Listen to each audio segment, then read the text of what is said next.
E nós vamos então fazer a nossa quarta reflexão sobre esse profeta missionário.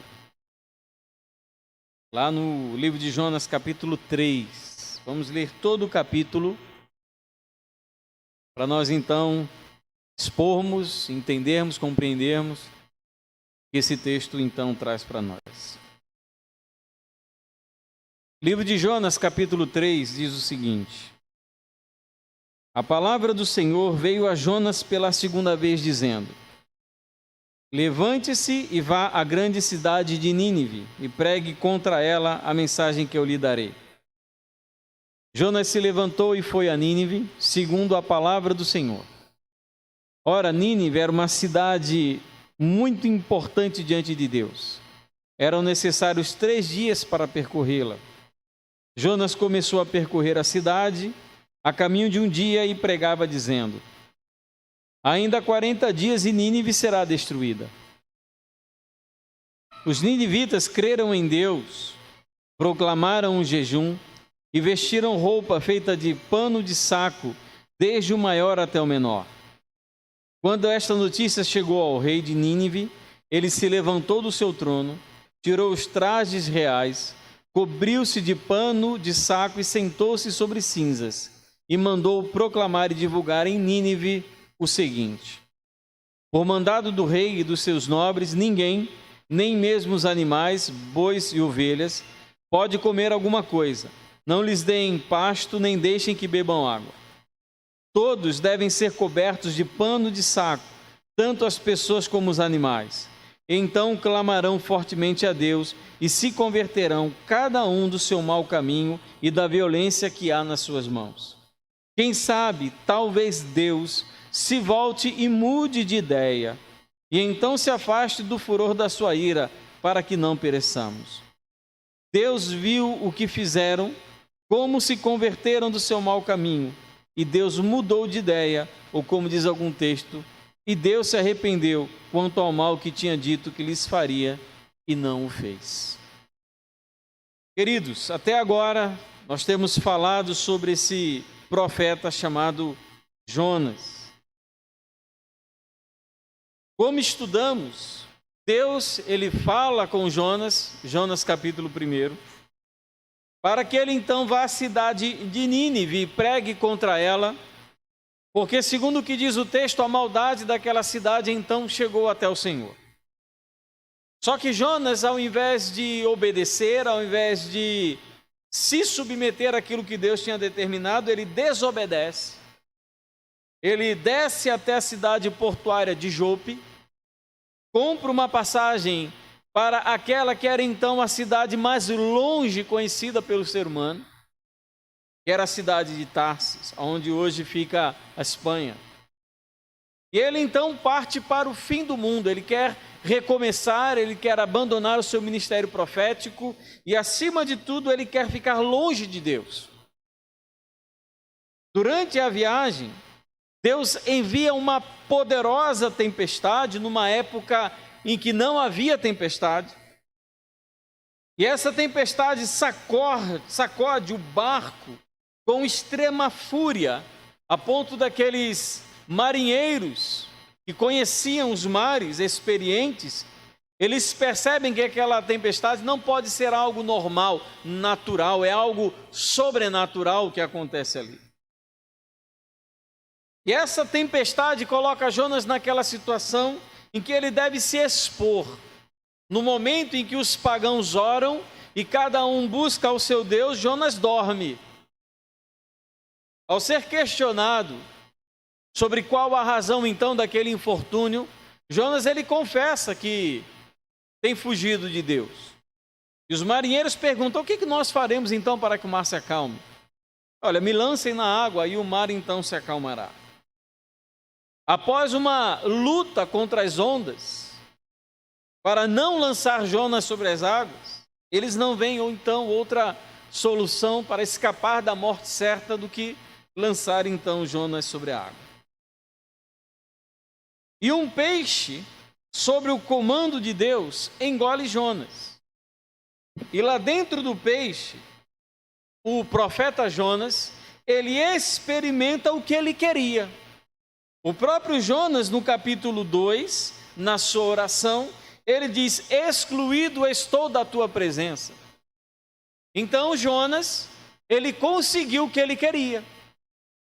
Só que não era bom como Jonas pensava. Não era agradável, não era legal, não era prazeroso estar excluído da presença do Senhor. Na verdade, para Jonas era o sentimento de morte, de desespero, de infelicidade, de estar perdido. Então, todo aquele que deseja afastar-se de Deus, não servi-lo, não estar mais na sua presença, em algum momento da sua vida consegue. Foge do seu cuidado, foge da sua bênção, foge da sua presença, e ao contrário de parecer que a vida vai melhor, a experiência é uma experiência terrível, a ponto de Jonas descrever na sua oração que ele se vê cercado e tragado pelo próprio abismo.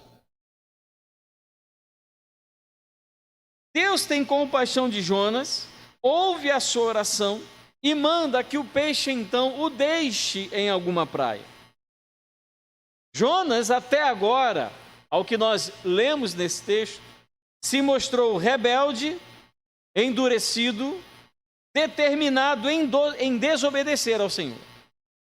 Deus, por sua vez, até agora, ele se mostrou um Deus santo, um Deus soberano, um Deus onipotente e um Deus onipresente. E o que nós aprendemos até esse momento é que nem todo esse estado de ânimo, esse desalento espiritual, essa frieza espiritual de Jonas conseguiu frustrar a vontade de Deus. Deus não está respeitando os direitos humanos de Jonas. Deus não está respeitando o livre-arbítrio de Jonas. Na verdade, Deus ele não está nem aí para isso. Porque Deus ele deu uma determinação, uma ordem para Jonas, e Deus ele não vai abrir mão de que Jonas faça aquilo que ele determinou. Então Jonas ele ora dentro desse peixe, como nós estudamos semana passada, e o que nós encontramos no agora capítulo 3 é Jonas então decidindo obedecer aquilo que Deus lhe tinha mandado. Deus ele dá uma segunda oportunidade para Jonas, mesmo Jonas estando ainda com o coração ruim. Mesmo ainda Jonas não estando com aquele coração que compreende e entende o amor de Deus por Nínive. Mas Deus ele dá uma segunda oportunidade para Jonas. E a palavra diz, capítulo 3, e veio novamente a palavra do Senhor a Jonas. A palavra de Deus vem a Jonas novamente, dessa vez ele decide então obedecer. Queria passar por tudo de novo, a gente é assim. A gente desobedece, quebra a cara. Depois o que a gente faz? Desobedece de novo e quebra a cara de novo. A gente faz a mesma coisa achando que vai ter resultado diferente. Desobedece, quebra a cara, se dá mal. A gente pede perdão, Deus nos aceita e nós então desobedecemos e quebramos a cara, e Deus então nos perdoa, e nós então desobedecemos de novo. A nossa vida é assim. Então, Jonas ele decide obedecer, atender, fazer aquilo que Deus disse que deveria ser feito. O objetivo dado a Jonas era levar uma palavra de condenação para a cidade de Nínive. Em 40 dias, Nínive será completamente destruída. Não vai sobrar nada. Todo mundo em Nínive vai ser destruído, morrer daqui a 40 dias. Nínive, de acordo com o próprio texto, é uma cidade grande. Uma das maiores cidades da sua época. Calcula-se que habitassem na cidade de Nínive cerca de 600 mil pessoas. Só para percorrer a cidade se gastaria 3 dias. E o texto nos relata que Jonas, durante um dia, você perceba que ele gastaria 3 dias no exercício do seu ministério missionário, no exercício do seu ministério profético. ele gastaria 3.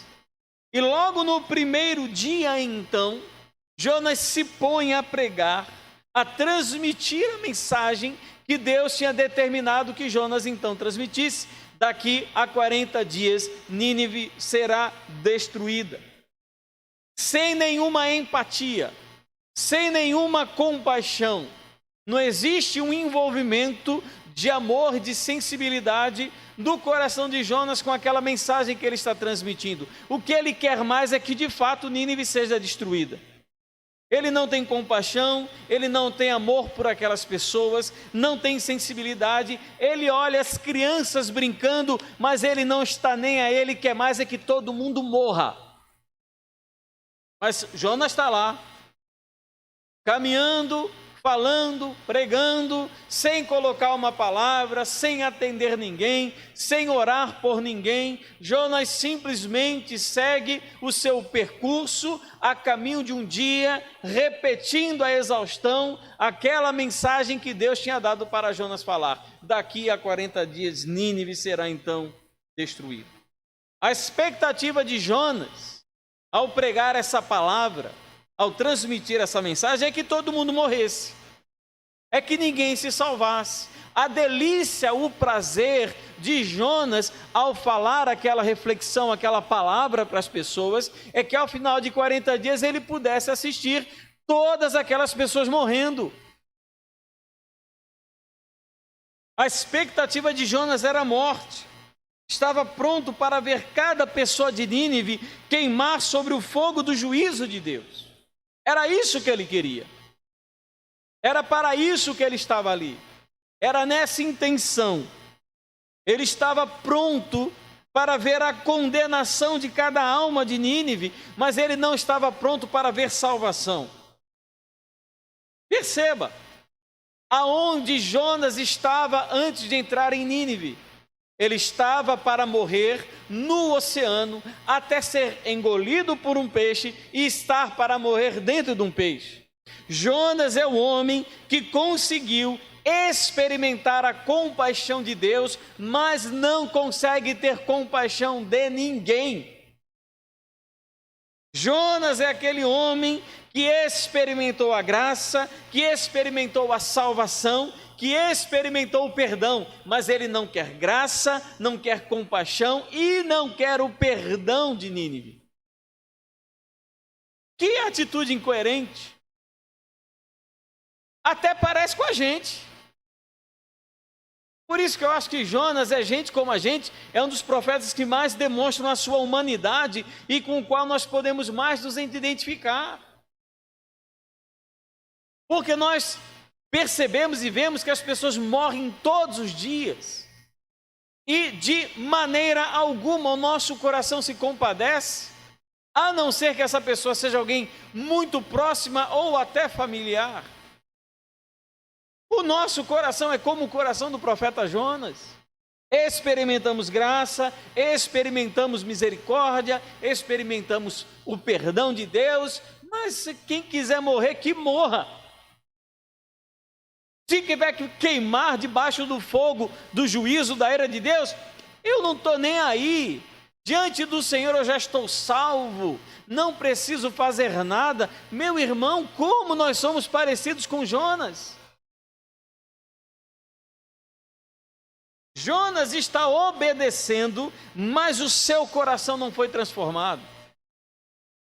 Ele fala, ele prega, ele proclama, mas o coração dele não está pronto para a graça e para a misericórdia de Deus. O homem que acabou de experimentar uma salvação milagrosa, o homem pegou carona num peixe, foi protegido no fundo do oceano por um peixe, alvo da graça, da compaixão de Deus, mas ele não consegue estender essa compaixão para mais ninguém.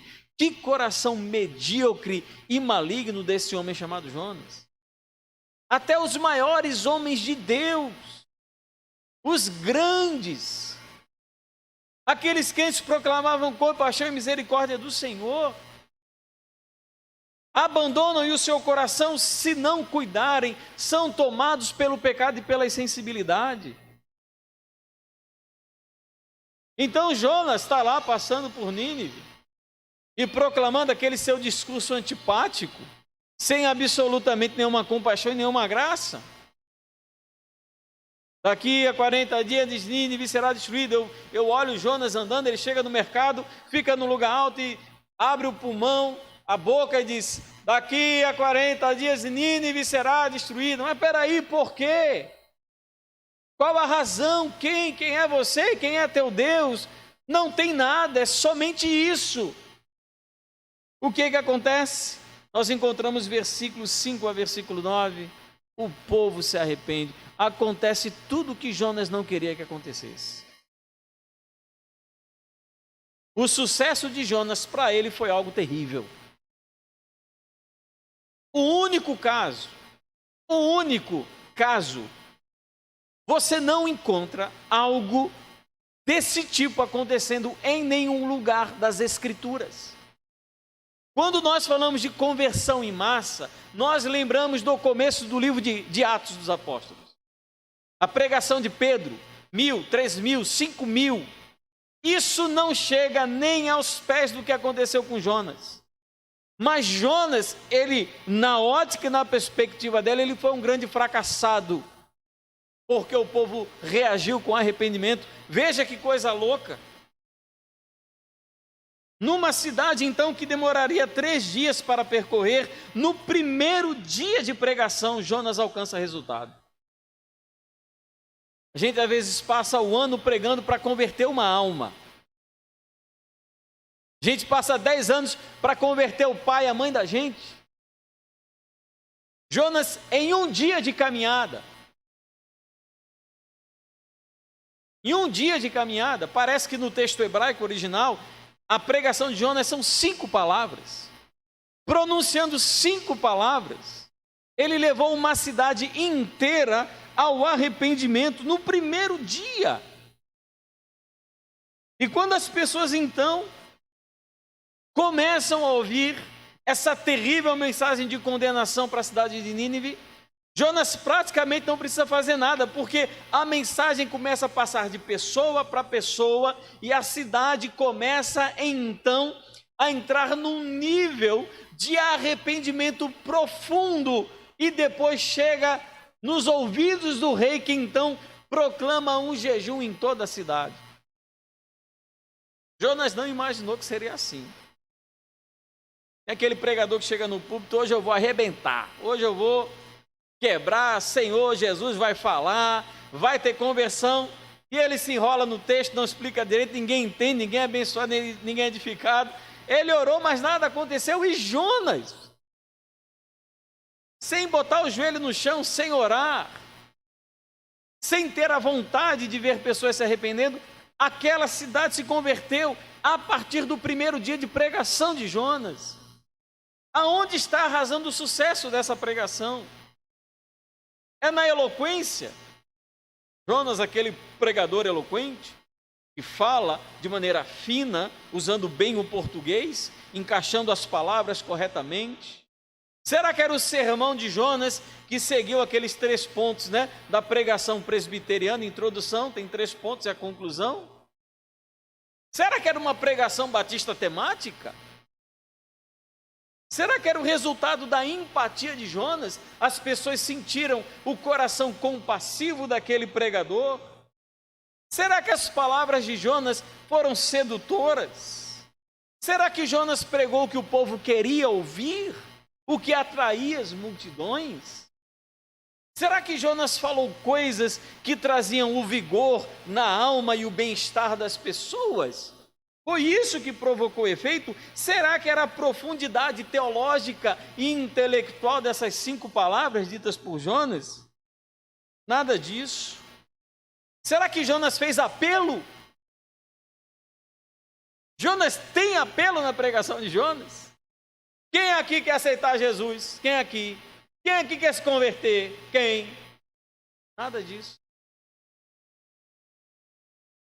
Foi a pregação mais sensal de toda a Bíblia, mas sem graça. O que tornou a pregação de Jonas um sucesso inesperado e milagroso foi o fato de que ele estava pronunciando a palavra do Senhor.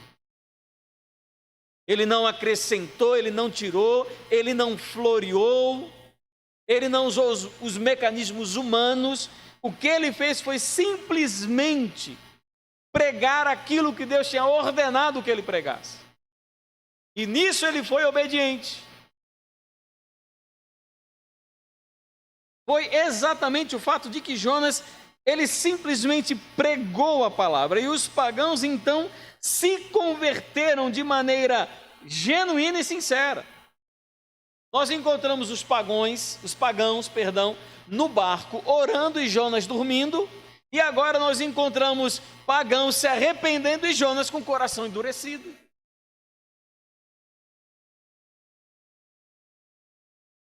Como foi essa conversão? Olha que interessante para a gente entender o que é uma conversão de verdade. Converter-se não é só levantar a mão. Não é só perguntar, alguém aqui quer aceitar Jesus? A pessoa, eu quero. Pronto, está convertido. Acabou, geral, valeu.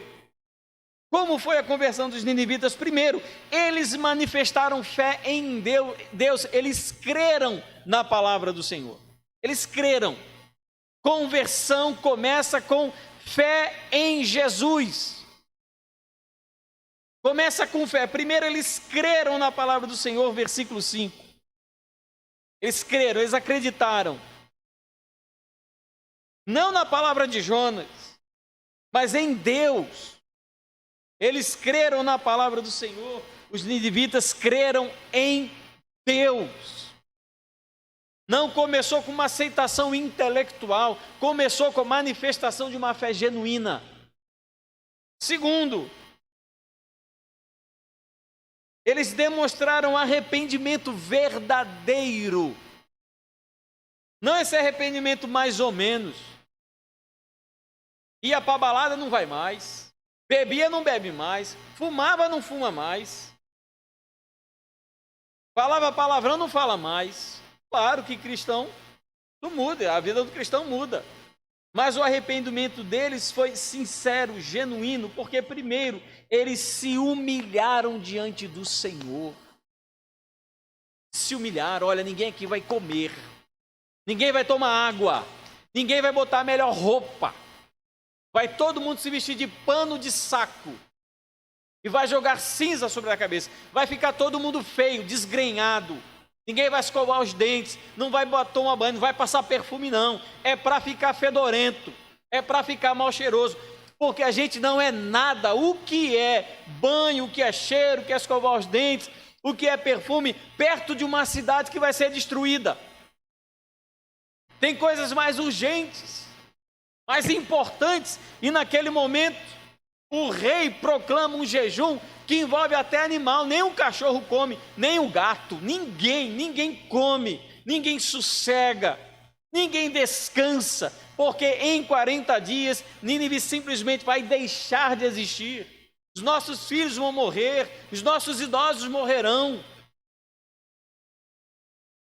E seguir a Jesus, amados, não é simplesmente um trocar de roupa, um mudar um palavreado, é um ato, antes de tudo, de profunda humilhação, de reconhecer-se como um pecador desprezível, que é carente da graça, da compaixão. Como diz o texto, talvez Deus tenha misericórdia e se arrependa do que vai fazer. Não depende de mim, depende dele. Arrependimento verdadeiro com humilhação, sem justificativa. Eu fiz, não é por causa de fulano. Eu fiz e não tem justificativa. Eu sou pecador, eu sou miserável. E outra coisa, cada um se arrependa dos seus maus caminhos. Deixe de praticar o mal, se arrependa do mal que existe em suas mãos. Arrependimento sem justificativa e nem exigência. Eles estão ali, olha só, com uma sentença de morte sobre os seus ombros, uma determinação de destruição do Deus que criou todas as coisas.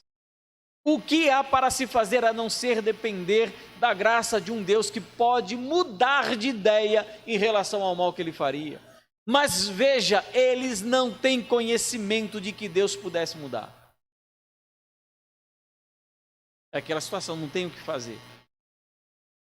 Preciso falar. que essa destruição está determinada para o fim. Já existe uma determinação de destruição desse mundo. E nós, como crentes, precisamos proclamar essa mensagem de que esse mundo ele vai ser destruído, de que os pecadores serão consumidos pelo fogo da ira e da justiça divina. O que foi prometido para Nínive está determinado para esse mundo. E a igreja ela precisa ter na sua boca a palavra de Jonas de que esse mundo está entesourado para o fogo. Humilhação sem justificativa e sem exigência. E versículo 8, um abandono completo do pecado. Versículo 8. Todos devem ser cobertos de pano de saco, tanto as pessoas como os animais. Então clamarão fortemente a Deus e se converterão, cada um do seu mau caminho e da violência que há em suas mãos. Abandonar o pecado não é adequar o pecado a uma nova realidade, não é mudar o nome do pecado para que ele pareça natural e aceitável, é abandonar. Conversão é abandono de pecado. Conversão é você deixar radicalmente o pecado que você cometia. E essa é a palavra para Jonas. A gente está trazendo gente para virar evangélico sem ser convertido. Estamos mudando a roupa, estamos mudando a palavra, estamos mudando os hábitos alimentares, estamos mudando os lugares que as pessoas frequentam, mas elas não estão abandonando o pecado. Isso não é conversão. Não sou eu que abandono o pecado pela pessoa. A pessoa quer se converter, quer ter um encontro com Jesus, precisa abandonar o pecado. Isso é conversão verdadeira. O meu pecado é incompatível com o Senhor da glória. O meu pecado é incompatível com a santidade do Senhor.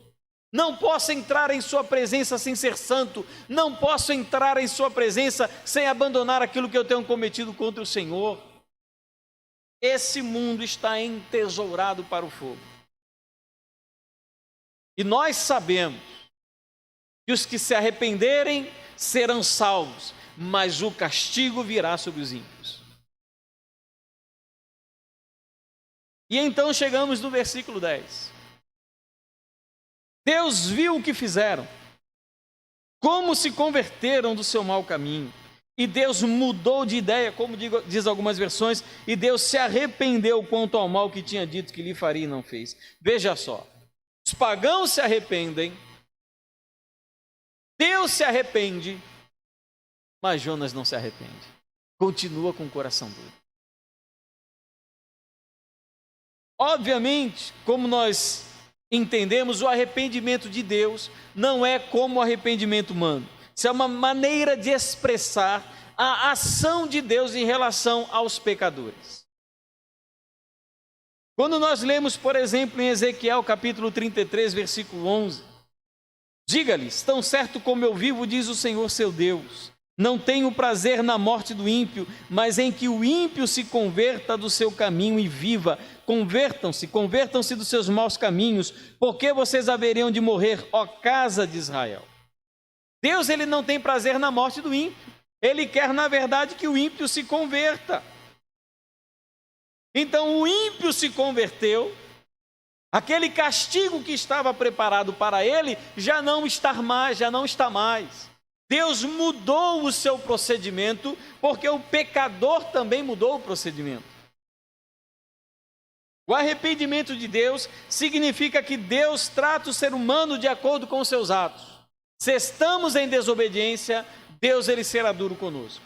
Se estamos arrependidos, com o coração quebrantado, Deus ele nos aceita. E como nós lemos em Romanos capítulo 5, versículo 20, naquela cidade tão corrompida pelo pecado, onde absolutamente não tinha ninguém, o único homem ali que conhecia a Deus era Jonas, imagina aí. O único homem que conhecia a Deus era Jonas, e olha como Jonas estava. Mas como diz Romanos 5,20, onde abundou o pecado, superabundou a graça.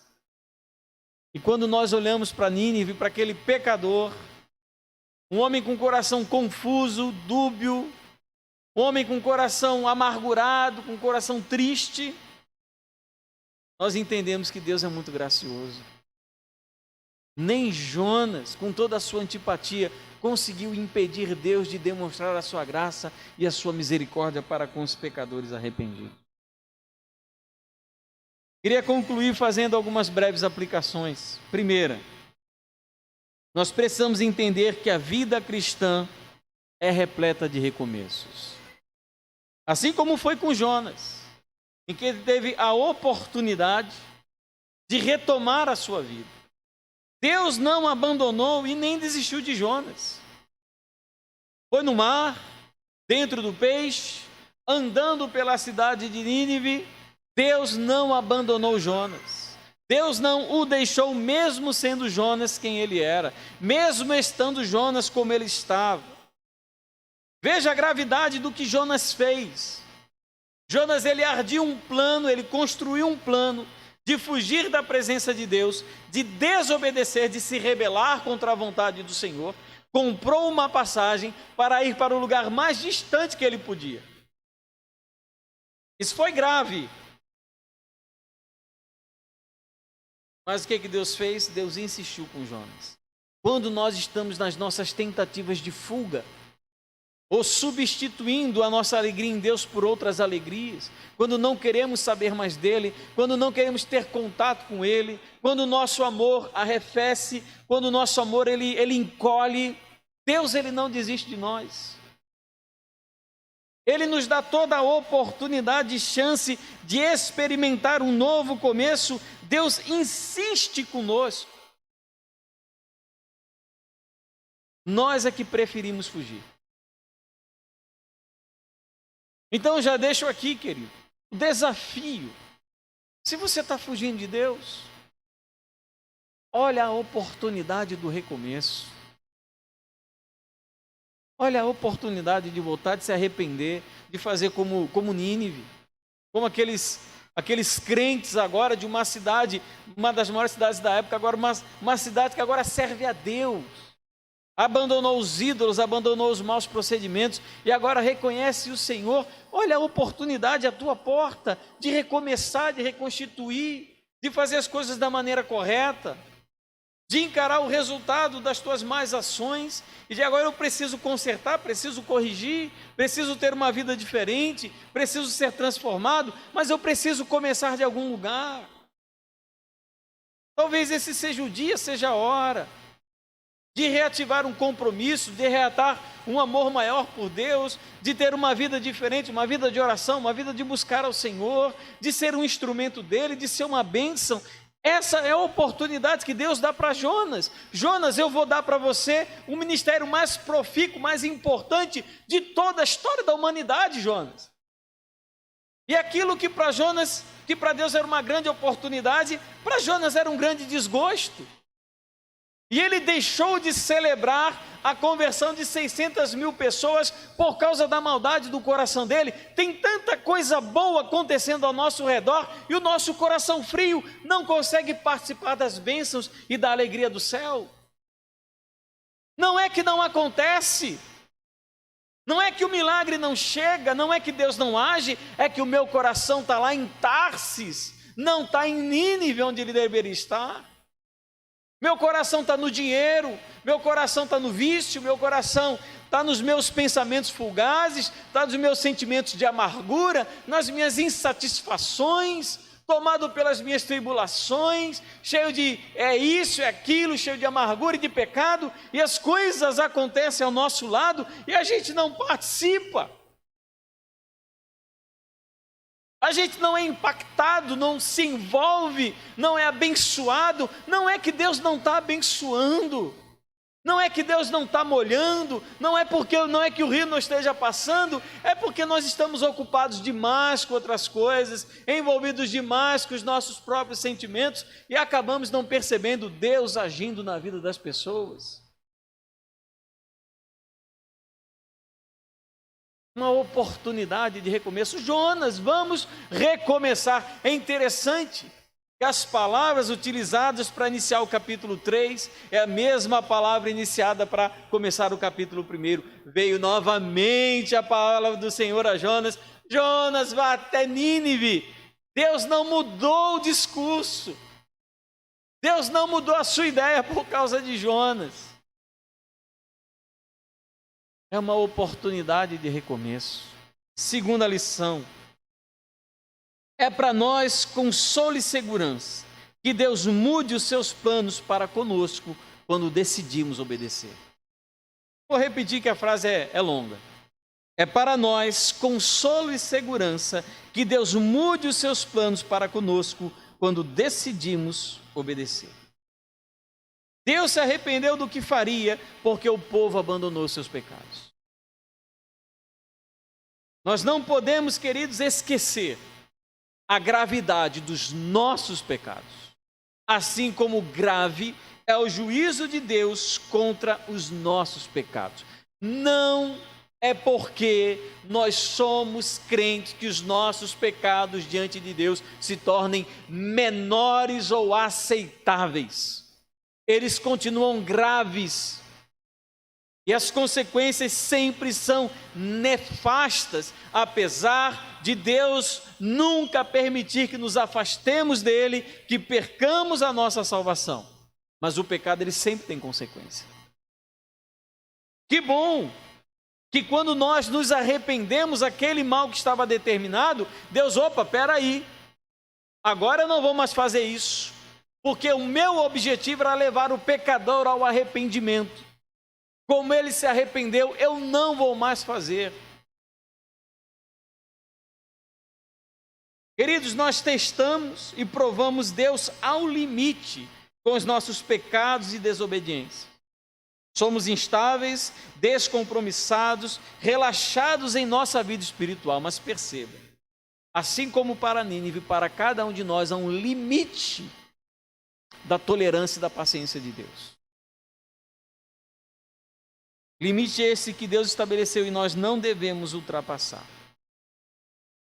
Mas graças a Deus, que o Senhor, em relação ao mal que Ele intenta, disciplina dura, que Ele tem guardado para pecadores, Ele muda de ideia. Isso para nós é muito bom. Não quer dizer que Deus muda. A gente lembra daquele texto, não há sombra de mudança em Deus. Deus, ele não mudou, o que mudou foi o relacionamento dele com base no arrependimento do pecador. Que bom que isso acontece, porque senão estaríamos todos aqui perdidos. Mas Deus, ele não cumpre contra nós aquilo que ele determinou. Terceiro e último, o evangelho da graça precisa estar na vida e na voz dos salvos pela graça. Vou repetir também porque é longo. O evangelho da graça precisa estar na vida e na voz dos salvos pela graça. Nós fomos salvos por esse evangelho da graça. Nós éramos os ninivitas. Nós éramos os pagãos com determinação de castigo e juízo. E Deus, então, pela sua graça, mediante a oportunidade do evangelho, nós fomos salvos em Jesus. Então nós precisamos entender, amados, compreender que nós, salvos pela graça e compaixão de Deus, precisamos agora também estender àqueles que não conhecem essa graça e compaixão, através da nossa vida e através daquilo que falamos, essa graça e essa compaixão de Deus. Que era o que Deus queria que Jonas fizesse. Ele experimentou graça, experimentou compaixão, experimentou perdão, mas ele falou tudo aquilo sem ter graça, compaixão e perdão no seu próprio coração. Queridos, quantos Jonas e ninivitas não existem por aí? Crentes desobedientes e pagãos que querem conversão. Quantos não existem por aí? Quantos pagãos inconversos? Quantos crentes que precisam se arrepender? Há tempo. Muito tempo. Eu soube essa semana, por acaso, eu entrando na internet, um pastor falecido há pouco tempo, muito conhecido, pastor Ravi Zacarias, um pastor de origem indiana, muito conhecido, faleceu e depois do seu falecimento se descobriu uma série de abusos sexuais que ele cometia durante anos, desviando da igreja para sustentar mulheres que lhe prestavam favores sexuais. Quanto tempo esse homem não viveu no pecado? Longe da presença do Senhor. Sendo conhecido como uma das grandes referências para as lideranças cristãs. Quantos crentes, queridos, não precisam de fato entender o que é a graça, a compaixão e a misericórdia do Senhor? Romanos capítulo 1, versículo 16. Não me envergonho do Evangelho, porque é o poder de Deus para a salvação de todo aquele que nele crê. O crente precisa ter na sua vida e na sua voz a graça do Senhor, o Evangelho da graça do Senhor, para levar pecadores ao arrependimento. Mas vamos lembrar, amados, que o Senhor é gracioso. Foi gracioso com Jonas. Olha, eu no lugar de Deus, eu não mandaria um grande peixe engolir Jonas, mandaria um tubarão. Um tubarão para comer Jonas. No lugar de Deus, eu já teria destruído Nínive sem sequer mandar recado. Mas Deus não é como eu. Deus, ele é compassivo, misericordioso. E Ele nos perdoa, Ele nos ama. Você que está aqui, distante de Deus, com o coração longe do Senhor, Deus, ele dá a oportunidade de um novo recomeço. Vamos começar, vamos lá, Jonas, vamos tentar de novo, Jonas. Da primeira vez não deu certo. Você fugiu, correu. Mas agora, Jonas, vamos lá. Vá até Nínive e prega a ela a palavra que eu vou lhe dizer. O que Jonas fez? Vamos lá. Uma nova oportunidade. Deus é aquele, como diz o texto de Lamentações, as suas misericórdias não têm fim, se renovam a cada manhã, todo dia uma nova oportunidade.